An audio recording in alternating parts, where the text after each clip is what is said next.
Glória a Deus. Graça e paz a todos. Estamos aqui mais um dia, aleluia, para falar um pouco da palavra do Senhor. E por esses dias aí estourou algo muito interessante aí, né? Que foi feito aí. Mas desde já também eu quero louvar a Deus, agradecer a Deus pela sua vida. E também louvar a Deus pelo vida do Evangelho Kleber, que está aqui conosco. Irmã Marcela também, que está aqui conosco. Irmão Roberto ali por trás dos bastidores. Aleluia. Glória. Mas vamos lá. Quero também agradecer a Deus aí pelo nosso pastor Zé Fernando, né? Missionária Beatriz, a Mary. E também pelo COM e PCM, qual tem dado nos apoio aí. Quem vos fala? Pastor Leandro. Mas, meus irmãos, vamos lá. Queremos falar de um assunto aqui muito breve e deixar um pouco você em alerta para esses tempos. Falar um pouco das 70 semanas de Daniel. Não é isso, Evangelho Kleber? Evangelho Kleber, que é o nosso monitor, né? Professor monitor do Núcleo Teológico. Está aqui conosco, gosta muito dessa área aí, escatologia. Aleluia. E Daniel traz muito sobre esses assuntos aí também de escatologia, né?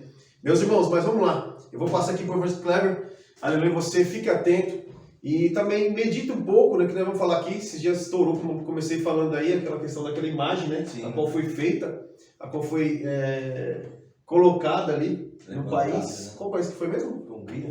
Hungria. Aleluia. Se não foi Hungria. Aquela essa última aí. Da ONU, a estátua da ONU. Foi em Nova York. Nova York? Você vê, irmão, que tremendo, hein? Mas enfim, e você vai ver aqui algo muito interessante também, que a palavra de Daniel relata aqui também para nós, aqui a Bíblia do Senhor relata para nós no livro de Daniel. Amém? Antes de começar, não esquece de deixar o seu like, seu comentário e compartilhar para a família, amigos, para todos, para que eles possam aprender mais a palavra de Deus. Amém? Amém? Glória a Deus. Aleluia. Você vê aí, né, irmãos? Aqui é tudo no ao vivo. Amém? Então você não se preocupa não.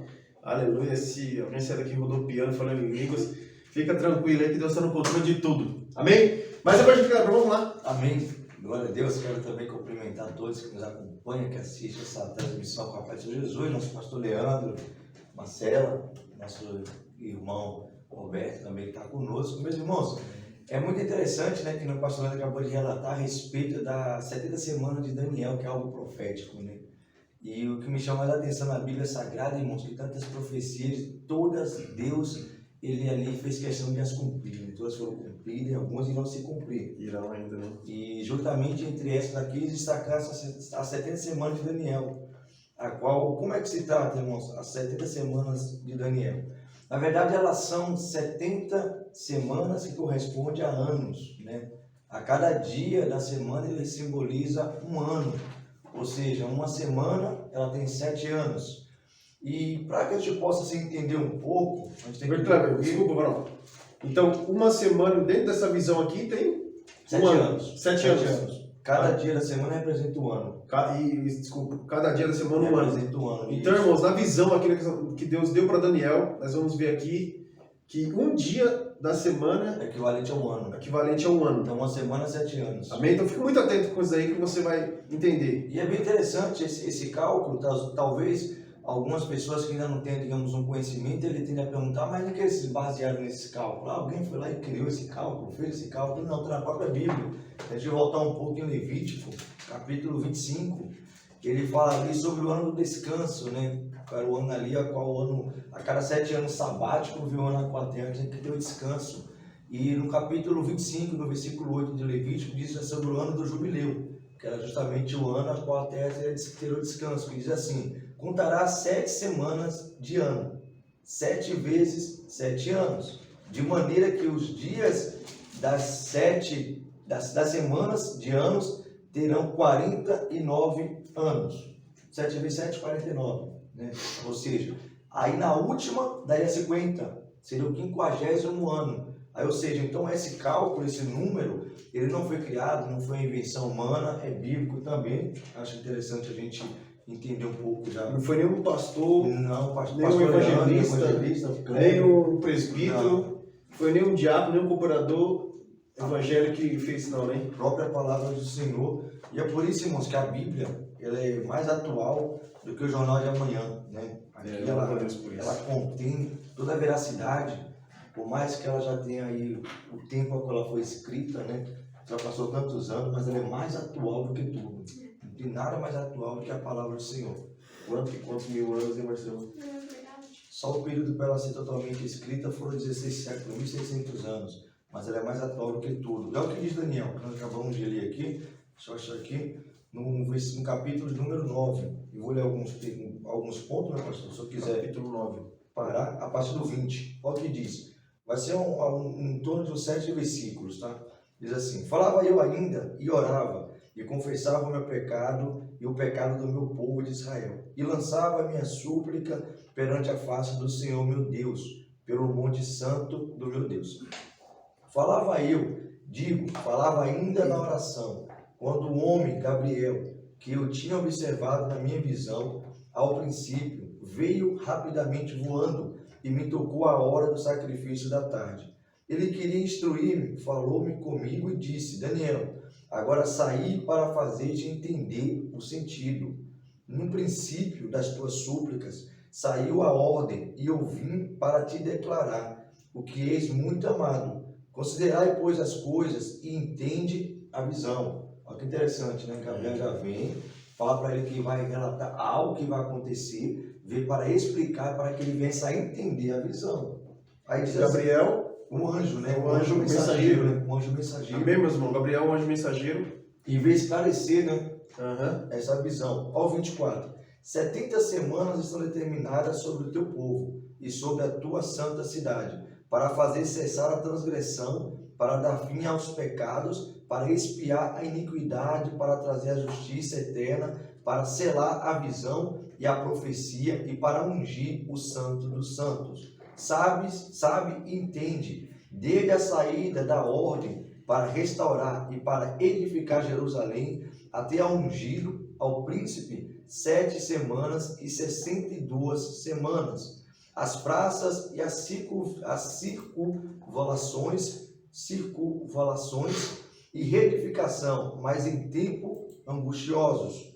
Depois das 62 semanas, será morto ungido, e já não estará, e o povo de um príncipe que há de vir destruirá a cidade e o santuário, e o seu fim será no dilúvio, e até o fim haverá guerra, desolações são determinadas. Ele fará firme aliança com muitos por 1 semana. Na metade da semana fará cessar o sacrifício e a oferta de manjares. Sobre a asa das abominações virá o assolador, até que a destruição que está determinada se derrame sobre ele. Interessante, irmãos, que ele já começa a relatar que desde a saída do povo para restaurar a cidade, se passaram um período, né, de 7 semanas. E mais para frente fala do nascimento do Messias até a restauração, nascimento e morte do Messias, relata mais 62 semanas. A gente vai totalizar, vai dar 69 semanas.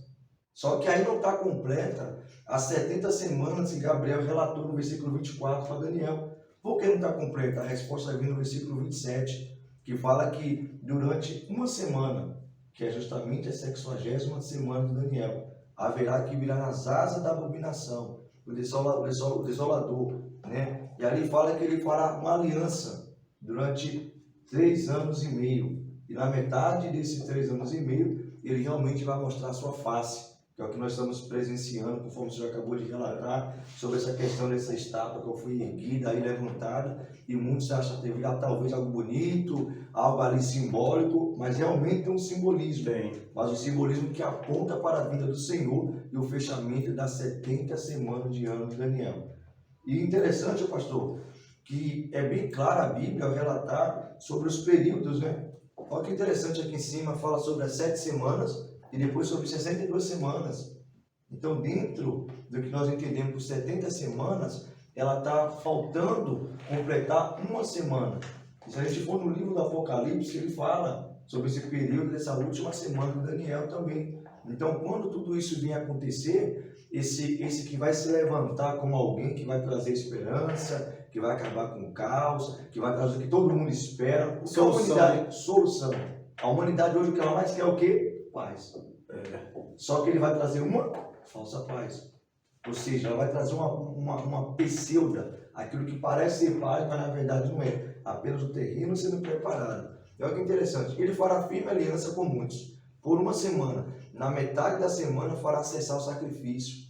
Ou seja, se a gente for para o livro do Apocalipse, está falando sobre isso também, sobre esse período. A gente trouxe uma palavrinha, né? Um dos nossos vídeos está aí. Sim, se o senhor quiser comentar, eu tinha até marcado ela aqui, que o pastor Leandro ele trouxe um ensino na igreja também sobre esse ponto, eu marquei, que está em Apocalipse, capítulo 13, e o versículo 5, que diz assim, Apocalipse 13, 5, foi-lhe dado uma boca que proferia arrogância e blasfêmia e autoridade, para agir 42 meses. Se você pegar esses 42 meses aqui e fazer um cálculo aí, você vai ver que justamente fecha a semana do ano de Daniel, né? Ou seja, ali ele proferiu mentiras, blasfêmia, e voltando para dentro do que Daniel estava relatando aqui, fechou-se 69 semanas.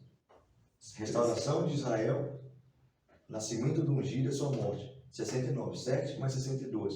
Então quer dizer que falta uma. E essa última semana culminará justamente nesse período tribulacional, a qual nós já vimos relatado anteriormente.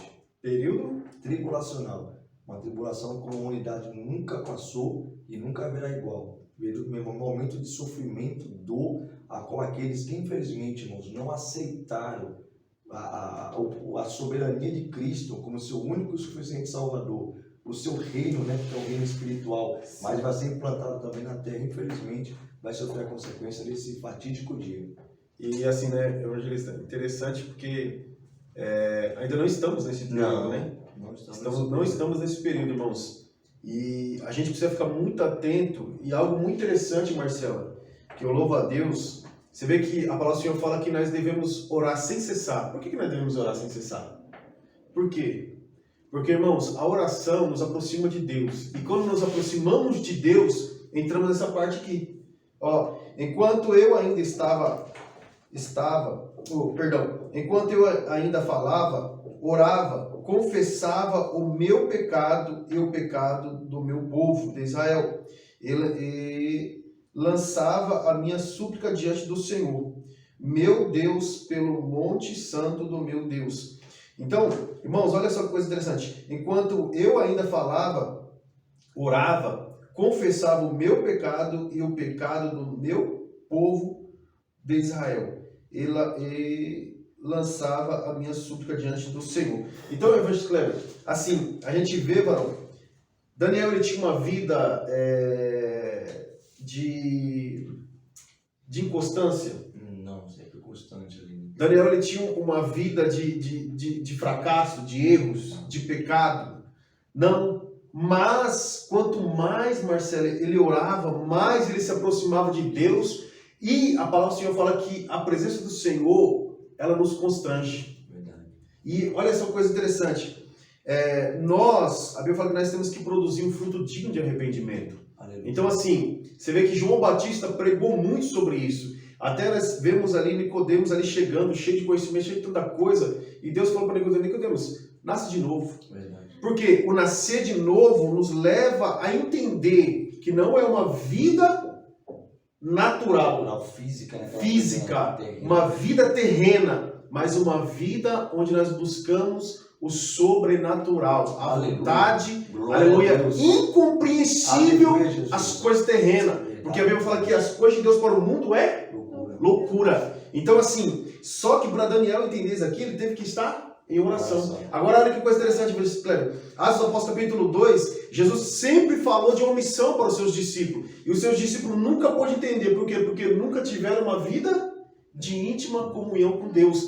Ou seja, de uma oração constante com Deus. Então assim, Marcela, Deus nunca poderia se revelar a eles porque eles não estavam enxergando. Eles estavam cegos.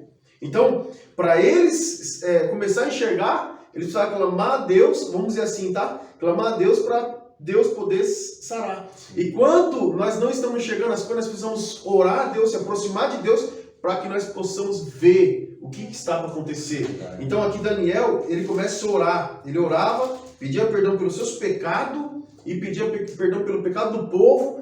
E ali, quanto mais ele se aproximava de Deus, mais Deus abria os olhos dele. Aí ele pôde ficar com seus ouvidos, com seus olhos sensíveis. Então olha só, irmãos, a oração é a chave, aleluia, da vitória. Só que não é uma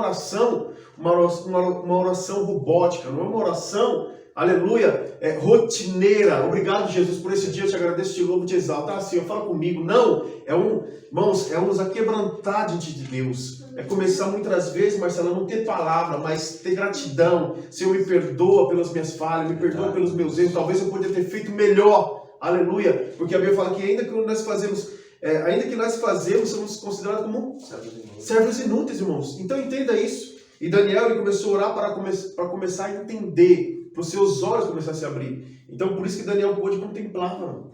Porque já começou com tudo aqui, ó. Enquanto eu ainda falava, orava, confessava o meu pecado e o pecado do meu povo. Então, irmãos, o segredo está aí.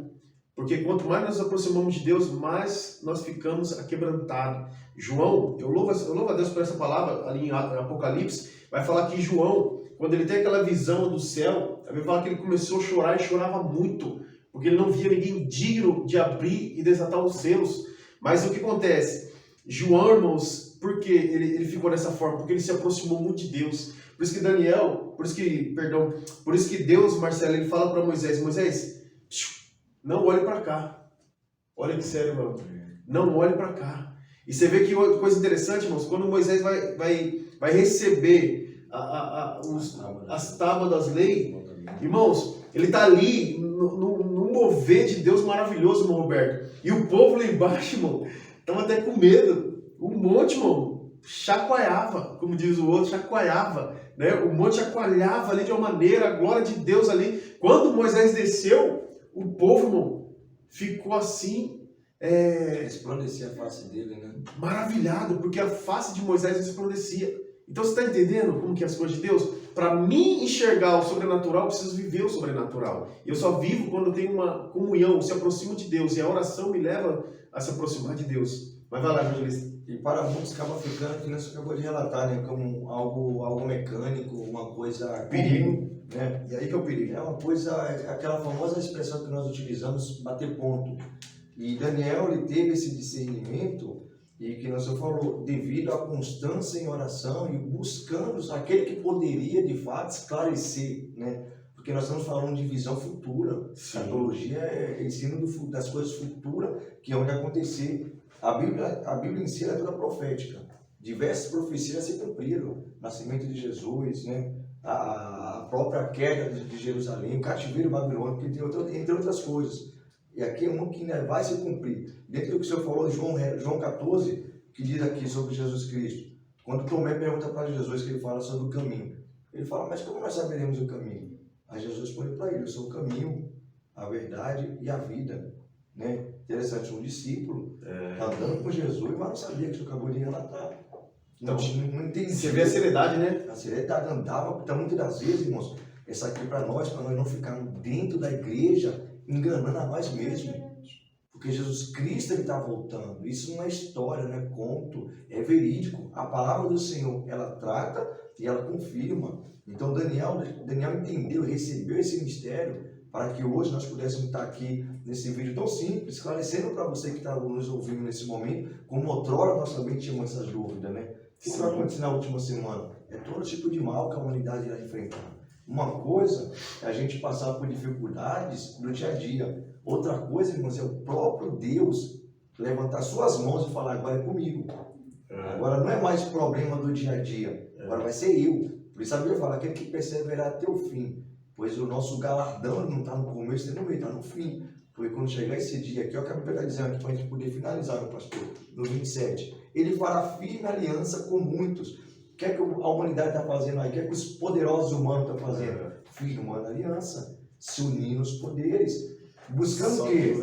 Buscando algo em comum, buscando aquilo que o povo tanto quer. A paz, acabar com o sofrimento, entre aspas, né? Acabar com a miséria. Aí daqui a pouco não tem essa questão de religião A, B, C, né? Embora não é religião, denominação A, B, C é uma única. Daqui a pouco não tem mais uma moeda que influencia lá, mas não influencia cá, vai ser uma moeda única, um governo único, se unindo em prol, aparentemente, de algo comum a todos. Mas, na verdade, está se preparando o cenário, preparando o território para a implantação do governo único. Né? Só Deus, hein? Mas, evangelista, vamos fazer o seguinte, vamos encerrar por aqui. E depois a gente fala sobre aquela estátua. Sim. Né? Pata de de leopardo? Pata de leopardo, dente de urso, né? A gente vai pegar melhor tigre. Enfim, tantas outras coisas ali, né, irmãos? Mas assim, depois nós vamos falar também, e vamos falar também da estátua, né, da cabeça de ouro, né? Cabeça de ouro, o peitoral de prata, abaixo da cintura de bronze, aí vem os pés de ferro, as pernas de ferro e os pés de barro, né? E a pedrinha lá que vem derruba tudo. Amém, meus irmãos? Depois nós vamos falar um pouquinho sobre isso aí. A Marcela vai encerrar aqui louvando. Deus abençoe sua vida, amém? Ó, a Bíblia foi feita para nós meditar. E o nosso Deus, o nosso Jesus, Ele nos religou para com Deus, para que nós venhamos ter comunhão com Ele. Glória a Jesus. Amém? E quanto mais nós nos aproximamos de Deus, mais nós vamos ver o quanto nós precisamos, o quanto nós somos miseráveis sem Deus. Então, aleluia, medite na palavra do Senhor. Tenha comunhão com o seu Deus, amém? Através de Jesus Cristo. Que Deus abençoe sua vida. Deus é mais um jardim superficial, por fora brilha, mas não tem vida. Quero viver nosso jardim particular, ainda que doa, transbordará. Glória a Deus.